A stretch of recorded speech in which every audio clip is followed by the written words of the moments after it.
शिवलिंग को गीता में कहा गया है कैसी मूर्ति? अव्यक्त मूर्तिना। मूर्ति साकार को कहा जाता है मूरत, और अमूरत अमूर्त निराकार को कहा जाता है, जो आंखों से देखने में ना आए।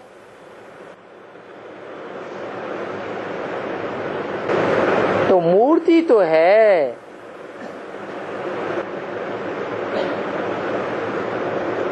इन आंखों से देखी भी जाती है, यादगार में भी देखी जाती है कि हाँ मूर्ति है। परंतु जैसे दुनिया में देवताओं की मूर्तियां होती हैं, उनमें नाक, आंख, कान, हाथ, पांव, सारी इंद्रियां देखने में आती है, तो उनको मूर्ति कहा जाता है। और शिवलिंग में है, इंद्रियां हैं ही नहीं। तो जब इंद्रियां ही नहीं हैं,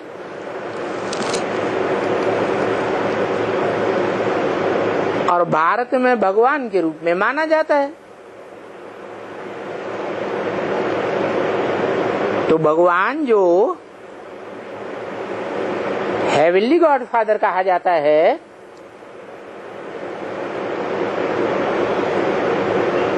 जन्नत का रचयिता माना जाता है, क्योंकि कोई धर्म पिता तो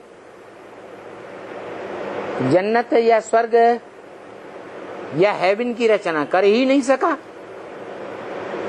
हिस्ट्री में कोई धर्म पिता कर सका? इब्राहिम, बुद्ध, क्राइस्ट आदि। ये काम कौन करता है?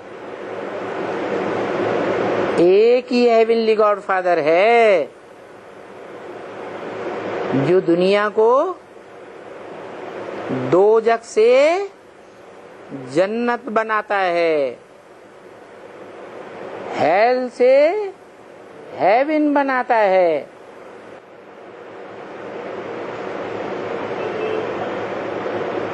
क्योंकि जब दुनिया हेवन बनती है,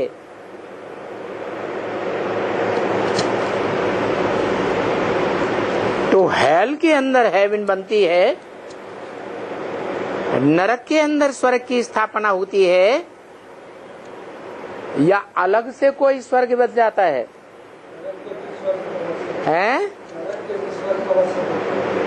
नरक में स्वर्ग का वर्षा देता है। जैसे यज्ञ के आदि में सैंपल दिखाया,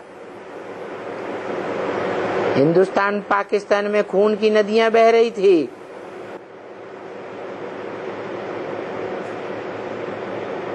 चारों ओर रौरव नरक का नजारा,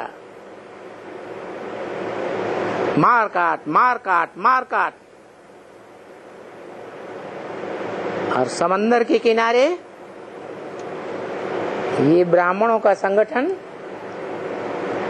बड़े आराम से रह रहा था।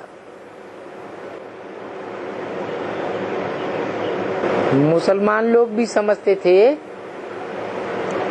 ये लोग खुदाई खिदमतगार हैं।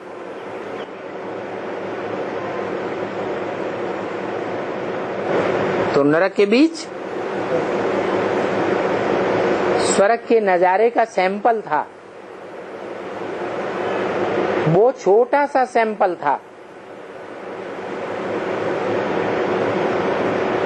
आदि की बात थी, जो आदि में सोई अंत में बड़े रूप में और संपन्न रूप में होने वाला है। तो जो भी नई दुनिया की राजधानी बनेगी, वो पहले छोटे रूप में बनेगी, दायरा छोटा होगा, या बड़ा दायरा होगा? है छोटा दायरा होगा। और उसमें नई दुनिया के छोटे दायरे में जो भी आत्माएं निमित्त रूप में पार्ट बजाने वाली होंगी, वो एकदम संपन्न स्टेज वाली होंगी या कुछ कमजोरी वाली होंगी? क्योंकि नई दुनिया का फाउंडेशन पढ़ना है।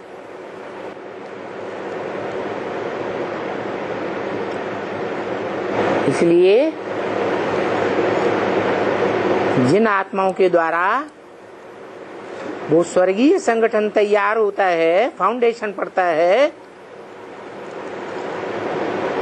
वो धर्मराज की सजाएं भी खाने वाली नहीं होंगी।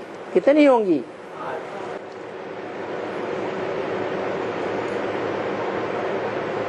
8 ही दिशाएं गाई जाती है। भगवान ने जो दुनिया रची थी, नई दुनिया, उस नई दुनिया में भी 8 ही दिशाएं थी। पूरब, पश्चिम, उत्तर, दक्षिण और उनके चारों कोने। अष्ट दिग्पाल शास्त्रों में गए हुए हैं, जो 8 दिशाओं की पालना करने वाले हैं। दिग माने दिशाएं।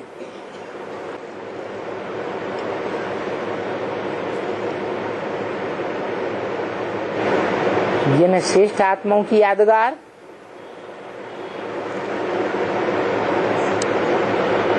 भगवान बाप के जटाओं के ऊपर 8 की माला रूपी संगठन दिखाया जाता है। जो बच्चे पहले पहले नई दुनिया की स्थापना में सहयोगी बने थे,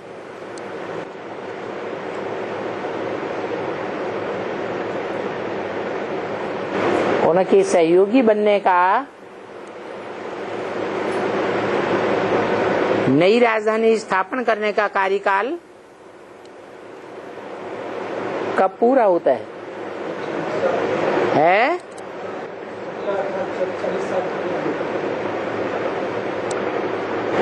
क्योंकि 76 में बाप का प्रत्यक्षता वर्ष मनाया गया था और बताया गया था 76 से 10 साल पहले ही मुरली में बता दिया कि 10 वर्ष में पुरानी दुनिया का विनाश, ब्राह्मणों की पुरानी दुनिया का विनाश और नई दुनिया की स्थापना हो जाएगी। उसके बाद जो ब्राह्मणों का एम ऑब्जेक्ट है, अव्वल नंबर 1, क्या एम ऑब्जेक्ट? नर से नारायण, नारी से लक्ष्मी बनने का एम ऑब्जेक्ट। वो अव्वल नंबर एम ऑब्जेक्ट 76 में पूरा हो जाता है।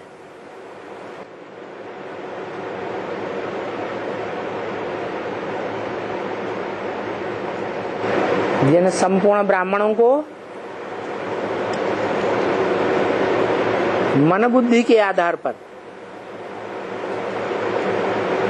संपन्न स्टेज में पहुंचना है, वो 76 में पहुंच जाते हैं। जिनमें मूल रूप में फाउंडेशन लगाने वाली 2 आत्माएं संसार की बीज रूप साबित हो जाती है। जैसे कोई बीज होता है 2 दल वाला, प्रवृत्ति मार्ग का बीज, ऐसे वो लक्ष्मी नारायण की आत्माएं ब्राह्मणों की दुनिया में सन 76 से प्रत्यक्ष होने लगती, सबको एक साथ प्रत्यक्ष होती है या धीरे धीरे नंबरवार प्रत्यक्ष होती है? नंबरवार प्रत्यक्ष होती है।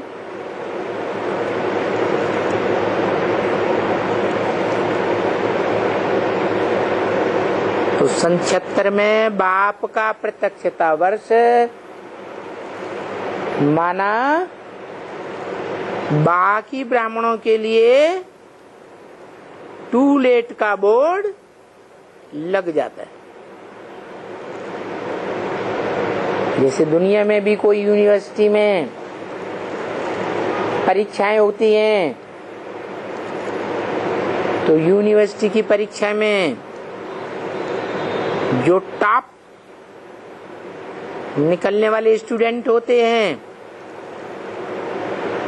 उनको पहले घोषणा कर दी जाती है।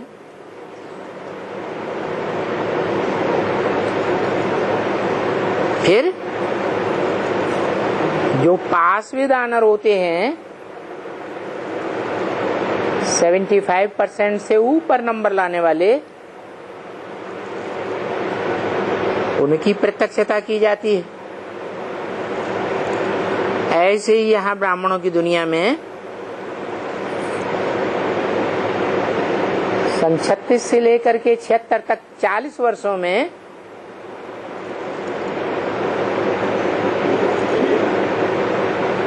टॉप मोस्ट जो युगल निकलता है,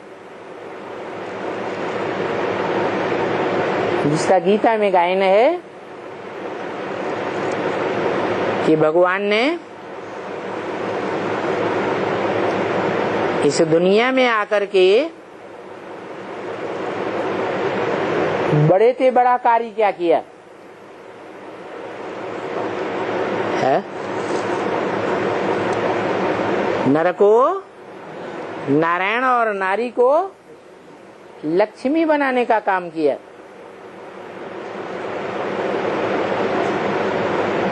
ये पढ़ाई और कोई नहीं पढ़ा सकता। दुनिया में तो डॉक्टर बनाते हैं डॉक्टर लोग, इंजीनियर बनाते हैं इंजीनियर लोग, और यहाँ भगवान क्या बनाते हैं? भगवान पहले भगवान भगवती बनाते हैं, और भगवान भगवती क्या करते हैं? लक्ष्मी नारायण की प्रत्यक्षता हो जाती है। क्योंकि भगवान राजाई देने वाला है या लेने वाला है? तो भगवान भगवती का काम है शंकर पार्वती के रूप में जो प्रसिद्ध है। शंकर को ताज दिखाया जाता है राजाई का, वो नहीं दिखाते हैं, वो बेताज बादशाह है।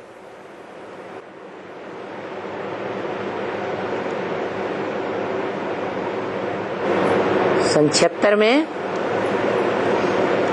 मनुष्य सृष्टि के बाप के रूप में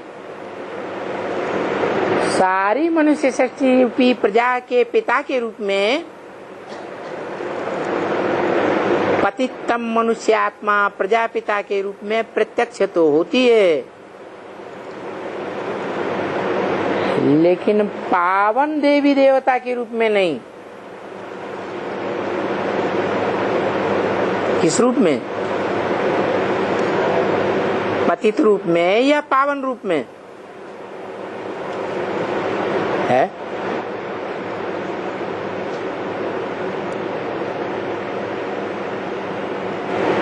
पावन देवता तब कहा जाता है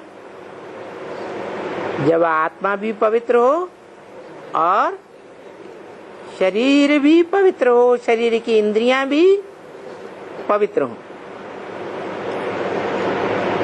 तो पावन देवता कहा जाता है।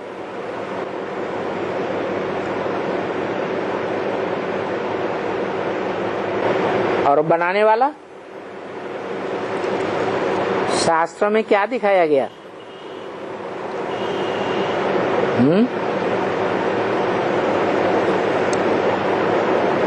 बनाने वाला जो भगवान भगवती है,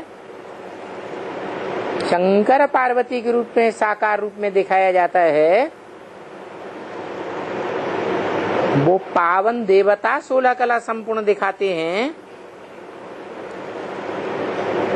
या कलातीत दिखाते हैं। कलाओं में बंधे हुए देवताएं होते हैं। भगवान को कलाओं में नहीं बांधा जा सकता। जैसे चंद्रमा की कलाएं होती हैं, सूर्य की, सूर्य को कलाओं में नहीं बांधा जा सकता। ऐसे ही आत्माओं का बाप निराकार शिव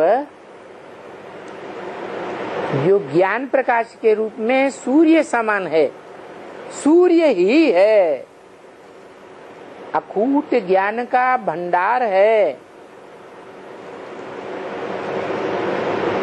परंतु इस संसार में सूर्य के रूप में प्रैक्टिकल पार्ट बजाता है या सिर्फ थ्योरी सुना के चला जाता है?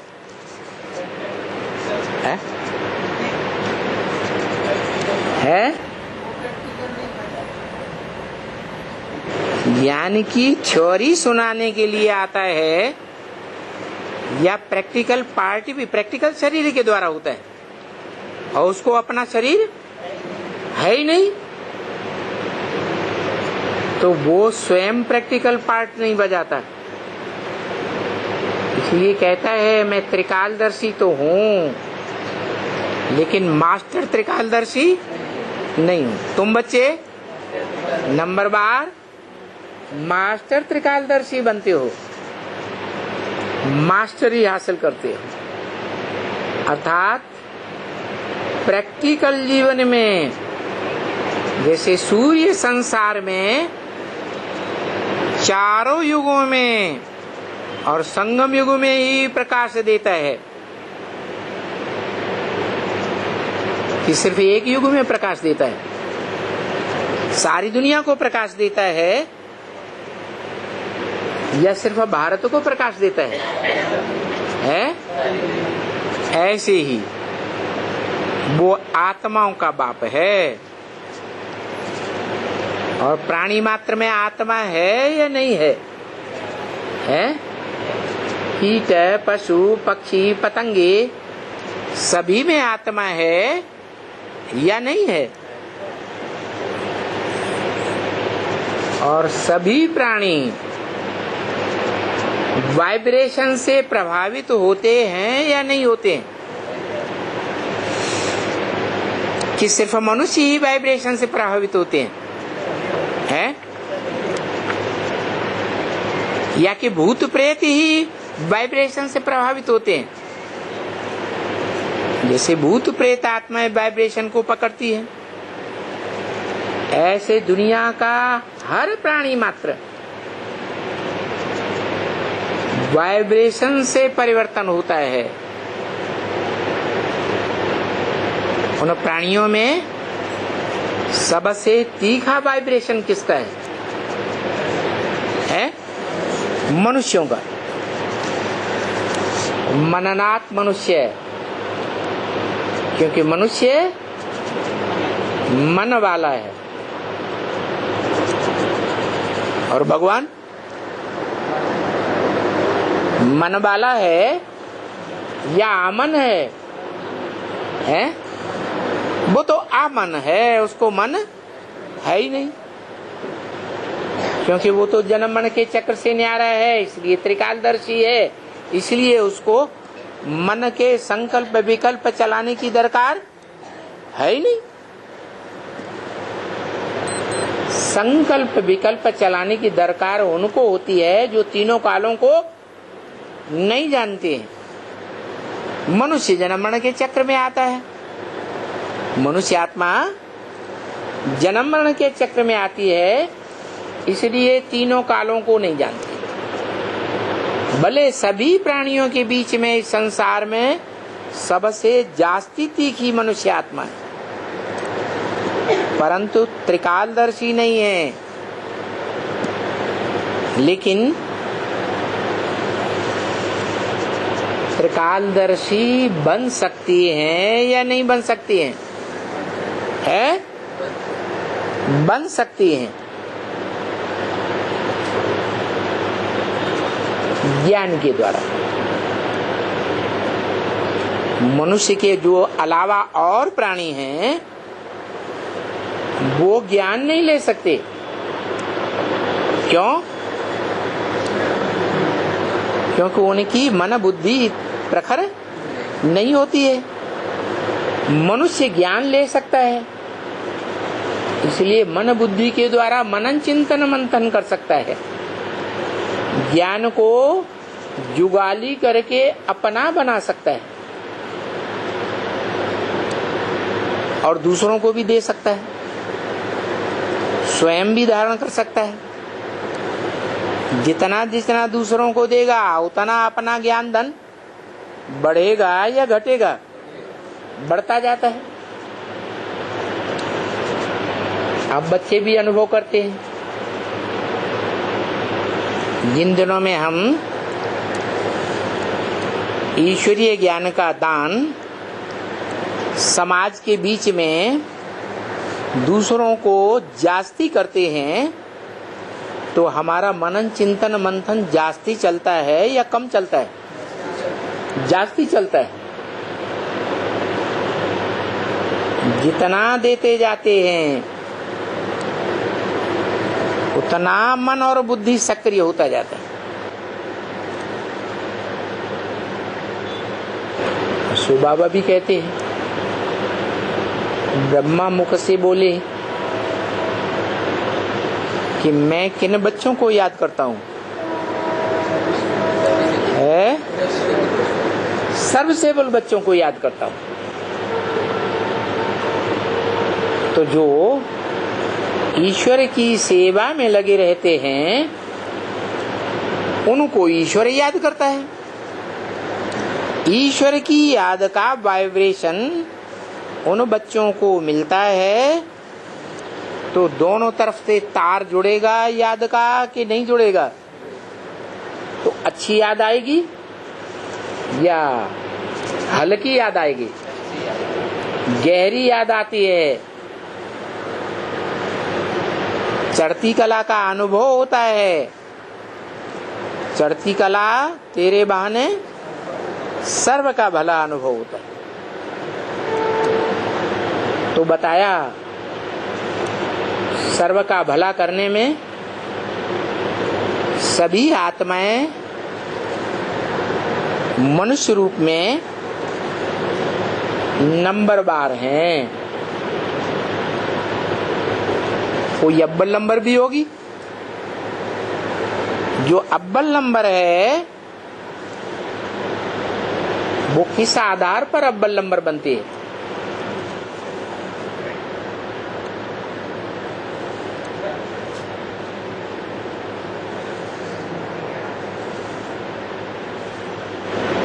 निराकार आत्माओं का निराकार बाप भगवान कुछ विशेष पार्शियलिटी कर देता है, पक्षपात कर देता है उसके प्रति। तो आधार क्या है? ज्ञान आधार, याद आधार। अरे याद भी तो तब आएगी जब ज्ञान होगा। बाप का ज्ञान ही नहीं होगा। ज्ञान माने जानकारी। बाप सत्य है, गॉड इज ट्रुथ कहा जाता है। उस सत्य बाप की जानकारी ही नहीं होगी, ज्ञान ही नहीं होगा, तो याद किसे करेगा? है? तो याद का भी आधार क्या हुआ? ज्ञान। और ठीक है, याद का आधार ज्ञान है और जब याद में टिक जाता है तो आत्मा निराकारी स्टेज में टिकती है या साकारी बन जाती है? निराकारी स्टेज सूक्ष्म होती है या विस्तार में होती है? सूक्ष्म में सार होता है और विस्तार में सार चला जाता है। तो जितना जितना हम सूक्ष्म बनते हैं याद में, आत्मा हमारी ज्योति बिंदु स्वरूप का अनुभव करती है कि वास्तव में मैं आत्मा ज्योति बिंदु। जब ईश्वरीय ज्ञान नहीं मिला था तो हम सब समझते थे कि हम देह हैं। कोई पूछता था क्या है आप, कहेंगे डॉक्टर हैं, मास्टर हैं, इंजीनियर हैं, राजा हैं, फकीर हैं, स्टूडेंट हैं, बुढ़े हैं, नौजवान हैं, ये है वो है। देह का परिचय देते थे। फिर जब योगी बनते हैं तो हर समय क्या याद रहता है कि हम निराकार सूक्ष्म आत्मा हैं। सूक्ष्म स्थिति में बुद्धि टिकती है तो बुद्धि सूक्ष्म बनने से ज्ञान उसमें जास्ती आएगा या कम आएगा? जास्ती ज्ञान आता है। जितनी जितनी सूक्ष्म बुद्धि बनती जाती है उतना जास्ती ज्ञान का भंडार बढ़ता जाता है। पहले पहले क्या ज्ञान का भंडार बढ़ता है?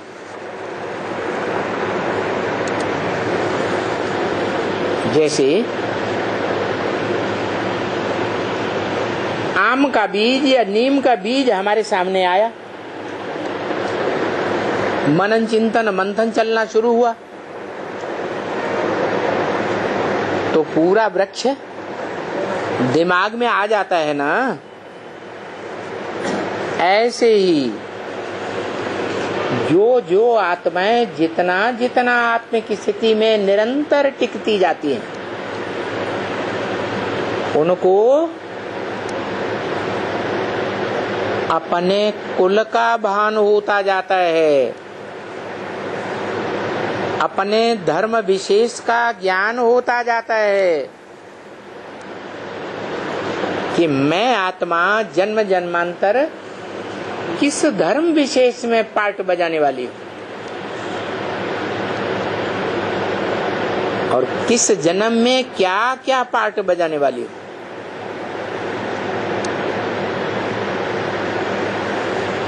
तब कहते हैं कि आत्मा पार्टधारी है।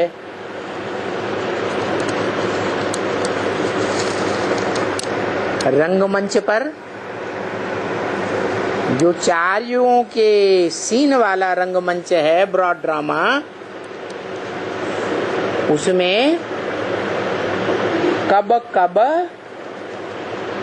कैसे कैसे चोले परिवर्तन करके शरीर रूपी वस्त्र धारण करके पार्ट बजाया है, कितना पार्ट बजाया है, वो बीज की स्मृति से सारा बुद्धि में आएगा या नहीं आएगा? है? नहीं आएगा? आएगा। इसलिए बाप कहते हैं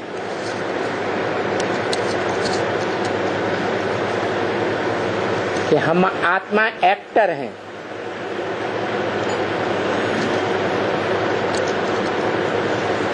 कोई आत्मा का पार्ट मुख्य एक्टर का है, हीरो पार्टधारी का है। कोई आत्मा का पार्ट डायरेक्टर का है।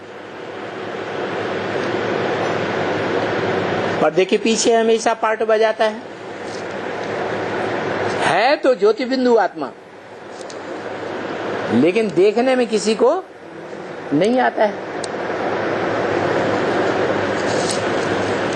तो कोई साधारण एक्टर, कोई मुख्य एक्टर्स जो दुनिया में बताए जाते हैं, जैसे धर्मपिता हैं, ग्रेट फादर्स कहे जाते हैं,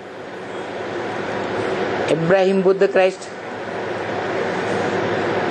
तो वो जो भी एक्टर्स हैं अपने पार्ट को ही अगर भूले हुए हैं कि रंगमंच पर हमने क्या क्या पार्ट बजाया या क्या क्या पार्ट बजाना है, तो उन एक्टर्स को बेवकूफ एक्टर बताया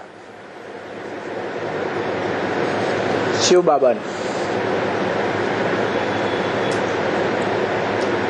शिव बाबा अभी पढ़ाई पढ़ा रहा है, तो बेवकूफ एक्टर बनने की पढ़ाई पढ़ा रहा है या होशियार एक्टर बनने की पढ़ाई पढ़ा रहा है? हाँ जी। तो इस मनुष्य सृष्टि में शिव बाप आकर कहते हैं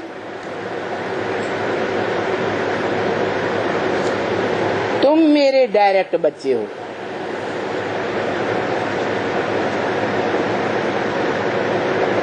क्या कहा? तुम किससे कहा जाता है? तुम मेरे सन्मुख बैठने वाले डायरेक्ट बच्चे हो। तुम, ये नहीं। मैं तुमको सुनाता हूं, ये बीच में सुन लेता है। कौन? ये बीच में सुन लेता है और इसके फॉलोअर्स भी। इनको सुनाता हूं, इनके फॉलोअर्स को। जब इनको ही नहीं सुनाता तो इनके फॉलोअर्स को भी मैं नहीं सुनाता। क्यों? इन्होंने और इनके फॉलोअर्स ने क्या गलती कर दी है? बाप को, हाँ, जो छोटे छोटे बच्चे होते हैं, बेसिक पढ़ाई पढ़ने वाले, केजी की पढ़ाई पढ़ते हैं, उनको माँ जब तक पूरा परिचय न दे तब तक बाप के बारे में उनको कोई जानकारी नहीं होती। तो इनको नहीं पढ़ाता। ये बच्चा बुद्धि बच्चे हैं और तुम मेरे सालिम बुद्धि सगीर बच्चे हो, इसलिए तुमको पढ़ाई में डायरेक्ट पढ़ाता हूं।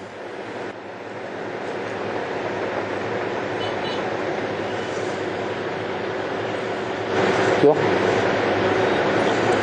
500-700 करोड़ मनुष्य आत्माएं नहीं है, बिंदु नहीं है। उनको क्यों नहीं पढ़ाता है?